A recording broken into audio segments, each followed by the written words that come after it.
In John Steinbeck's classic novel, East of Eden, he tells the story of one of the main characters by the name of Li.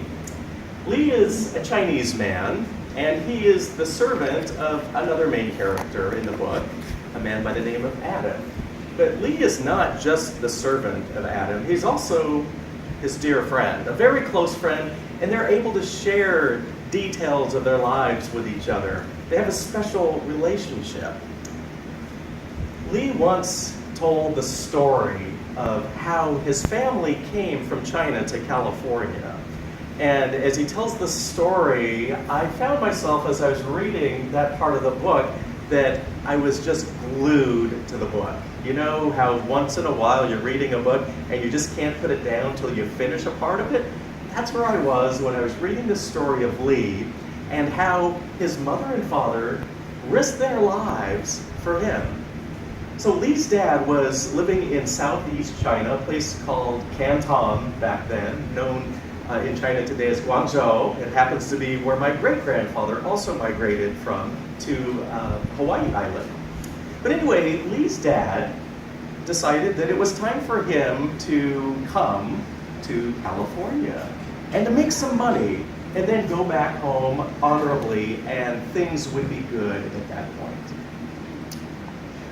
Little did he know, Li's dad, that his wife decided that she was going to come along as well. And in those days, only the men from China were allowed to come as workers to the United States. And so she disguised herself as a man and pretended to be a man with a whole bunch of other men that were coming from China to work on the railroads of California.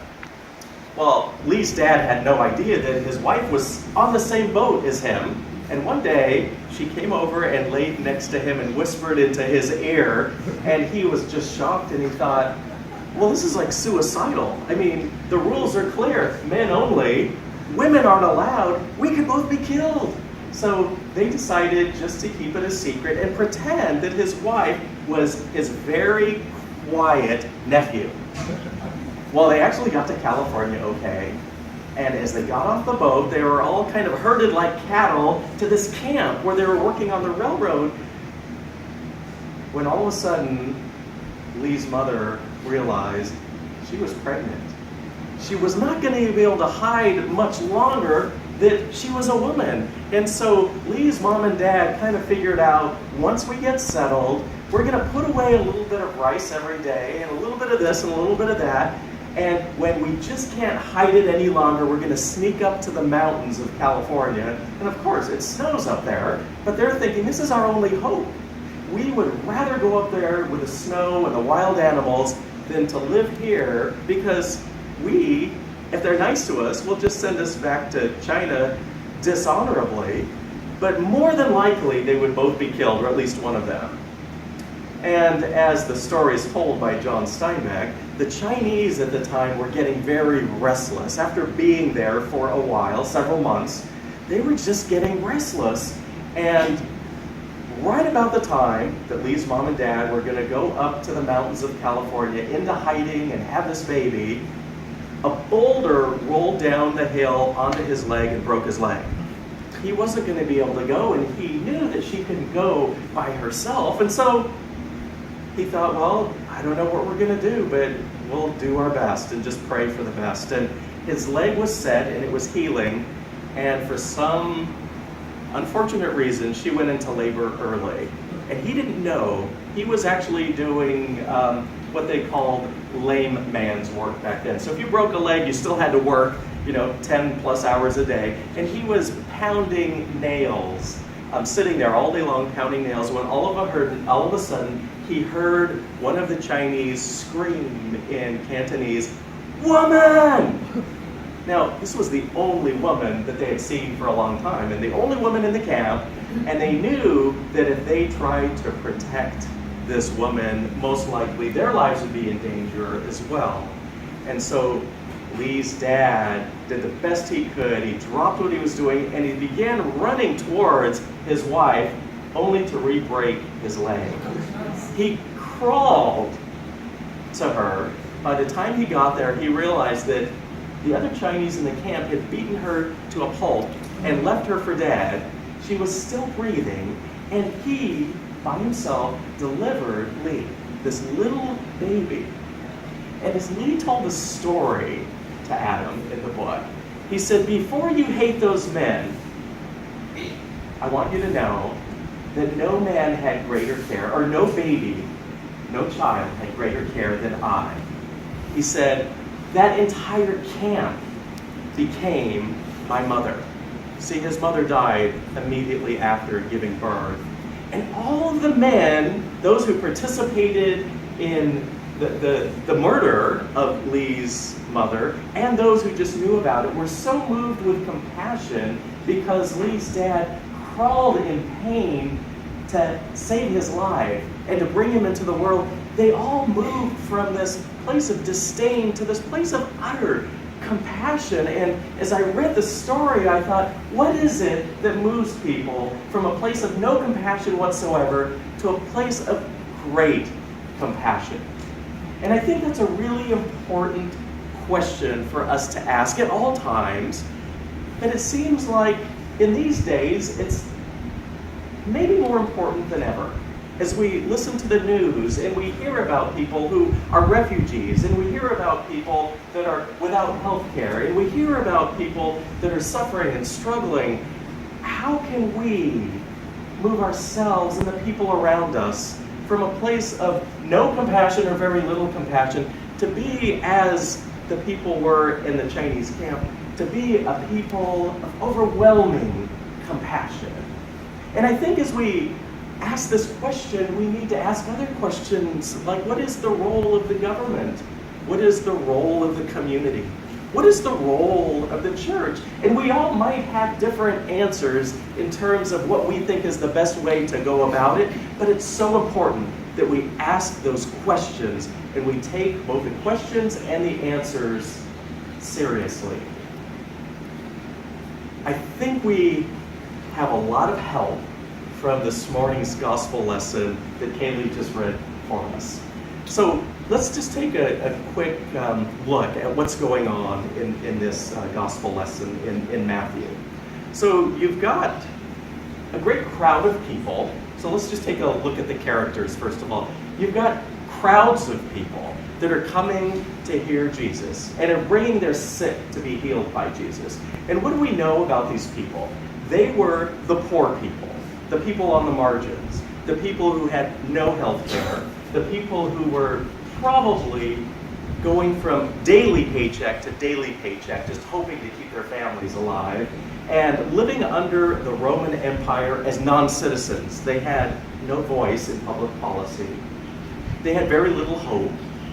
And they were those that were just utterly dependent on what the government would provide for them, if it decided to provide anything. But typically that government taxed them so highly as the great masses that they couldn't even afford to put food on the table for their kids. So these are the people that were showing up by the thousands. So Matthew tells us that there were 5,000 men. Now unfortunately in those days, they didn't count the women, they didn't count the children, they counted the men. So there were 5,000 men, and Matthew just throws in, besides women and children. So we don't know if there were at least as many children as men, at least as many women, but most likely there were a lot of families there, and it was, I don't know, at least 10 to 15,000 people showing up to hear Jesus. It could have been as high as 30,000, or maybe even a little bit more, but to put that in perspective, imagine the entire population of Kauai. Now imagine half that population showing up at Koipu Beach to listen to somebody who's a great teacher and a healer. All at Koipu Beach, 30,000 people perhaps, just there to listen because they were desperate and their lives were hopeless. So those are the key characters so far. We also have Jesus. And what do we know about Jesus at this point? What did the people know about Jesus? They knew, number one, that he was the cousin to John the Baptist. And John the Baptist was this great personality at the time, and he was promoting justice, and he was promoting a new way of being in the world. contrary to what the Roman Empire was saying. This is how it's always been, and this is how it's always going to be. So the people knew that Jesus was the cousin of John the Baptist, and they also knew that his message was very, very similar to John the Baptist's message. They also knew that he was a great healer. In fact, people could show up to Jesus with just about any illness, any injury, mental illness, spiritual illness, anything, and Jesus just had this way of healing people. And it didn't matter if they were rich or poor, didn't matter what gender they were, didn't matter what age they were. If people showed up to Jesus and they needed healing, he just had this miraculous way of healing everybody. Jesus, they knew, also had a way of teaching a new way of being in the world. So as I said, the Roman Empire had this way of just treating people in the general masses who were non-citizens as not very important. In fact, that's an understatement.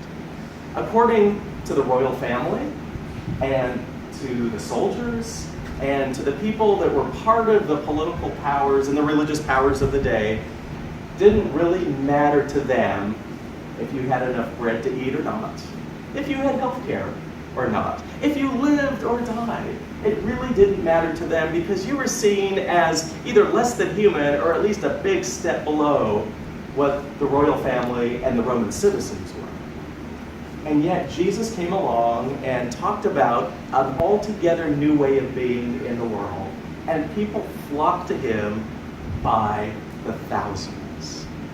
We also have Jesus' disciples who were following him around, learning as they watched Jesus and as they listened to him talk. So what actually happened? What is the circumstance of today's message beyond that? It's important to realize where Jesus was at mentally. We don't know exactly what was inside his head, but we can kind of guess based upon the circumstances. So here's what we know about what Jesus had just gone through so far. He had gone on this great tour all throughout Galilee, preaching, teaching, and healing, and everywhere he went, people practically worshiped him because the people were healed. And the way that he said, there's a new possibility, there's hope for your lives, they just grabbed onto that. And then Jesus went to Nazareth. Jesus went to his home, where his mother and brothers and sisters and cousins and others, neighbors that he grew up with, they all lived.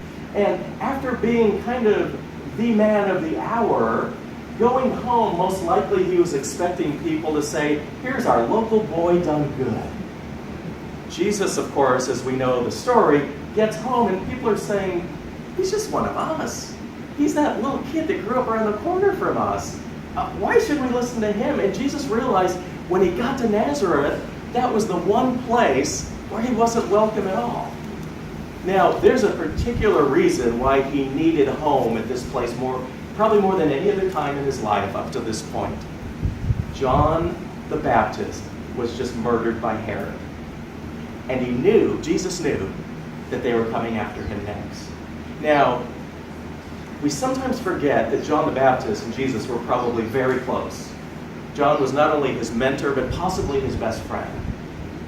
And knowing that John was just murdered by Herod brought Jesus deep grief. And where do we go when we're suffering from deep grief? We typically go home to be around the people we love the most.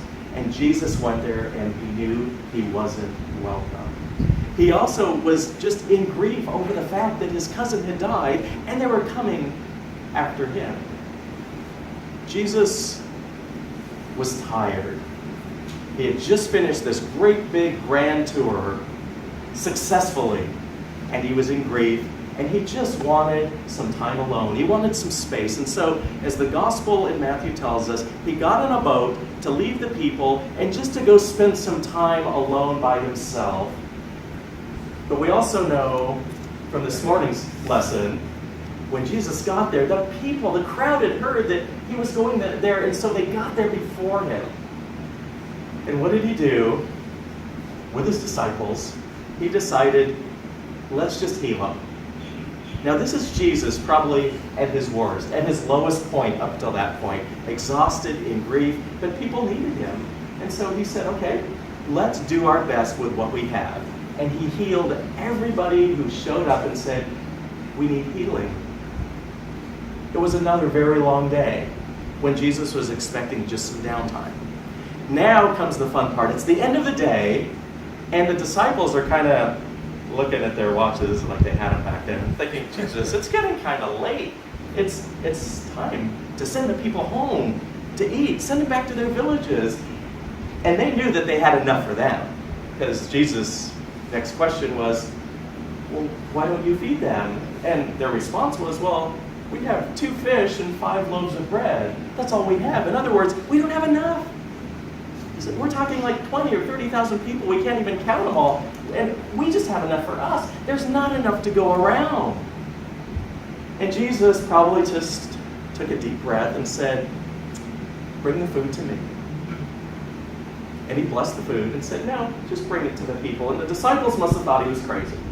But they brought the food to people, and we don't know if other people brought food or God sent food down like manna from heaven, but everybody had enough to eat. Everybody had more than enough, because at the end of the story, they brought back 12 basketfuls of bread and fish. And the message of the story is, guess what? There is enough for everyone. There's enough for everyone. And when it comes to compassion for other people, the message for us is there's always enough for everyone. It may just seem like a little bit that you have, but when you give it to others with compassion, there's more than enough for us all. You know, as I was thinking about the story this week, I thought, what does that mean for us? What can we learn from Jesus specifically? And I realized there was 3 things Jesus did. He, number one, the gospel tells us, he looked at people. And I would imagine he looked at them right in their eyes and saw them as God saw them. He didn't just kind of look at people, he looked at people. And everyone he looked at, he saw as a child of God. And we are told that he was moved with compassion after he looked at them. And I think that's a key. We can't just think of, all the millions of refugees in the world and all the people that are suffering and think, gosh, it'd be nice if they could all get help. But to actually look a person in the eyes and say, this is a child of God. How can I help this child of God? And then the third thing is, Jesus acted upon that compassion. That's part of the lesson for us today. But there's one other thing in the story that it's very easy to skip over. The disciples didn't feel the same compassion for the people that Jesus did. They're just looking at the fact that they're hungry.